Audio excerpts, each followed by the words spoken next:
প্রিয় শখের পুরুষ, তুমি করো তোমার বিয়ে। অনেক ভালোবেসেছি, অতিরিক্ত যন্ত্রণা দিয়েছ। আমি পারছি না এত যন্ত্রণা নিতে। বাকি জীবনটা সুন্দর করে উপভোগ করতে পারলাম না। ভালো থেকো। আজকের দিনেও তোমার যন্ত্রণা আমি নিতে পারছি না। আমার পরিবার থেকে যে যৌতুকের টাকা তোমাদের দিয়েছে সেগুলো শোধ করে দিও। তুমি আমাকে বাঁচতে দিলে না। আমি বাঁচতে পারতাম যদি আমি বেশি মান সম্মানওয়ালা পরিবারে জন্মগ্রহণ না করতাম। সবাই আমাকে ক্ষমা করে দিও। আর আমার পোস্টমর্টেম করে আমার সব যন্ত্রণা ধুয়ে মুছে আমাকে কবরে পাঠিও। ভালোবেসে নিজের পছন্দের মানুষকে বিয়ে করতে যাচ্ছিল রিমা আক্তার, কিন্তু সেখানেই বিপত্তি বাধে ছেলের পরিবারের পক্ষ থেকে যৌতুকের চাহিদা নিয়ে।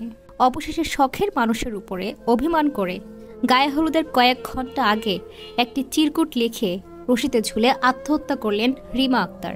এমন মর্মান্তিক ঘটনা ঘটেছে চট্টগ্রামে। বৃহস্পতিবার রাতে মেহেদি অনুষ্ঠানের জন্য চলছে নানা প্রস্তুতি, আর শুক্রবার দুপুরে হবে বিয়ে। আত্মীয় স্বজনরা আসতে শুরু করেছে বিয়ে বাড়িতে। এরই মাঝে গায়ে হলুদ অনুষ্ঠানের মাত্র কয়েক ঘন্টা আগে কনে রিমা আক্তার আত্মহত্যা করে বসলেন। রিমা আক্তারের বয়স ছিল 20 বছর। চট্টগ্রামের পটিয়ে ঘটে মর্মান্তিক ঘটনার আগে রিমা রেখে গেছেন একটি চিরকুট। বৃহস্পতিবার 27 জুন দুপুর 12টার দিকে উপজেলার হাইদগাঁও ইউনিয়নের 8 নম্বর ওয়ার্ডের সিরাগাজী তালুকদারের বাড়িতে ঘরের দরজা বন্ধ করে ফ্যানের সাথে রশি ঝুলিয়ে ওই তরুণী আত্মহত্যা করেন। গায়ে হলুদ অনুষ্ঠানের কয়েক ঘন্টা আগে কক্ষের দরজা বন্ধ পেয়ে রিমাকে তার পরিবারের অন্য সদস্যরা ডাকতে থাকেন, কিন্তু ভেতর থেকে কোনো সাড়া না পেয়ে দরজা ভেঙে দেখা যায় রিমা সিলিং ফ্যানের সাথে ঝুলে আছে। সাথে সাথে তাকে রশি কেটে নামিয়ে দ্রুত পটি উপজেলা স্বাস্থ্য কমপ্লেক্সের জরুরি বিভাগে নিয়ে গেলেও তার অবস্থা আশঙ্কাজনক হওয়ায় তাকে চট্টগ্রাম মেডিকেল কলেজ হাসপাতালে পাঠানো হয়। হাসপাতালে জরুরি বিভাগে চিকিৎসাধীন অবস্থায় রিমা বৃহস্পতিবার বিকেল 5টার দিকে মৃত্যুবরণ করেন। রিমা পটিয়া সরকারি কলেজের অনার্স প্রথম বর্ষের ছাত্রী ছিল। বৃহস্পতিবার 27 জুন রাত ছিল তার মেহেদি অনুষ্ঠান, আর শুক্রবার 28 জুন দুপুরে ছিল বিয়ে। রিমার হবু স্বামী মিজানুর রহমান মোর্শেদ একজন ব্যাংকার। তিনি আল আরাফা ইসলামী ব্যাংকে চাকরিজীবী। কনে রিমা ও বর মোর্শেদ দুজনে একই এলাকার হওয়ায় তাদের মাঝে দীর্ঘদিন ধরে চলছিল প্রেমের সম্পর্ক। সেই সম্পর্ক পরে গড়ায় বিয়েতে। জানা গেছে প্রেমের সে বিয়েতে যৌতুকের জন্য অভিমানে প্রাণ দিতে হলো রিমাকে। 2 দিন আগেও রিমার কৃষক বাবা মনির আহমেদ নগদ 2 লাখ টাকা দিয়েছিলেন বর মোর্শেদের পরিবারের কাছে। ফার্নিচার নিয়ে চলছিল উভয় পক্ষের মধ্যে হিসাব নিকাশ।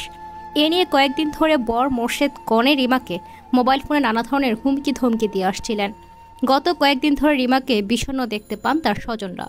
তার জের ধরে অপমানে অভিমানে রিমা নিজ ঘরে সিলিং ফ্যানের সাথে গলায় রশি ঝুলিয়ে আত্মহত্যা করেছেন বলে তার পারিবারিক সূত্রে জানা গেছে। আত্মহত্যার আগে একটি চিরকুটে 20 বছর বয়সী রিমা আক্তার লিখে গেছেন, প্রিয় শখের পুরুষ, তুমি করো তোমার বিয়ে। অনেক ভালোবেসেছি এবং অতিরিক্ত যন্ত্রণাও দিয়েছ। আমি পারছি না এত যন্ত্রণা নিতে। বাকি জীবনটা সুন্দর করে উপভোগ করতে পারলাম না। ভালো থেকো। আজকের দিনেও তোমার যন্ত্রণা আমি নিতে পারছি না। আমার পরিবার থেকে যে যৌতুকের টাকা তোমাদের দিয়েছে সেগুলো শোধ করে দিও। তুমি আমাকে বাঁচতে দিলে না। আমি বাঁচতে পারতাম যদি আমি বেশি মান সম্মানওয়ালা পরিবারে জন্মগ্রহণ না করতাম। সবাই আমাকে ক্ষমা করে দিও। আর আমার পোস্টমর্টেম করে আমার সব যন্ত্রণা ধুয়ে মুছে আমাকে কবরে পাঠিও। চিরকুট শেষে রিমা আরও লিখেছেন, আর আমার পরিবারকে বলছি, মোর্শেদকে তোমরা ছাড়বে না। ওকে ওর প্রাপ্য শাস্তি তোমরা দিবা। রিমার ছোট চাচা নাসির উদ্দিন বলেন, প্রায় 3 বছর ধরে এই এলাকায় এ নিয়ে আমরা উভয় পরিবার ছেলে মেয়ের সম্পর্ক জেনে পারিবারিকভাবে শুক্রবার 28 জুন বিয়ের তারিখ ঠিক করি। বৃহস্পতিবার 27 জুন রাতে হওয়ার কথা ছিল তাদের মেহেদি অনুষ্ঠান উপলক্ষে বৃহস্পতিবার সকালে রিমা ও মোর্শেদ মোবাইলে ভিডিও কলে কথা বলছিল।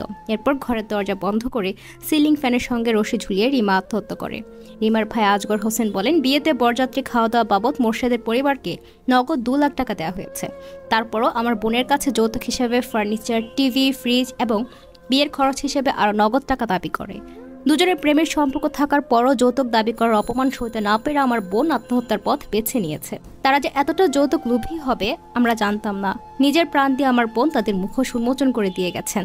মৃত্যুর আগে সে আত্মহত্যার নোটে নানা কথা লিখে গেছেন। এদিকে রিমার লাশ চট্টগ্রাম মেডিকেল কলেজ হাসপাতালে মর্গে রাখা হয়েছে বলে জানা গেছে। 28 জুন পোস্টমর্টেম শেষে পরিবারের কাছে লাশ হস্তান্তর করা হয়। পটিয়া থানার ওসি জসিমউদ্দিন বলেন, হাইদগাঁও এলাকার এক তরুণী আত্মহত্যার বিষয়টি খবর পেয়ে পুলিশ ঘটনাস্থলে ছুটে গেছে, কিন্তু লাশ পাওয়া যায়নি। তার লাশটি হাসপাতালে মর্গে রাখা হয়েছে। এই ঘটনায় নিহতের পরিবারের কাছ থেকে লিখিত অভিযোগ পেলে আইনানুগত ব্যবস্থা নেওয়া হবে। দর্শক, এ নিয়ে আপনার মন্তব্য কি কমেন্ট বক্সে জানিয়ে দিন। আর আপডেট পেতে আমাদেরকে ফলো করে সাথে থাকুন। ধন্যবাদ।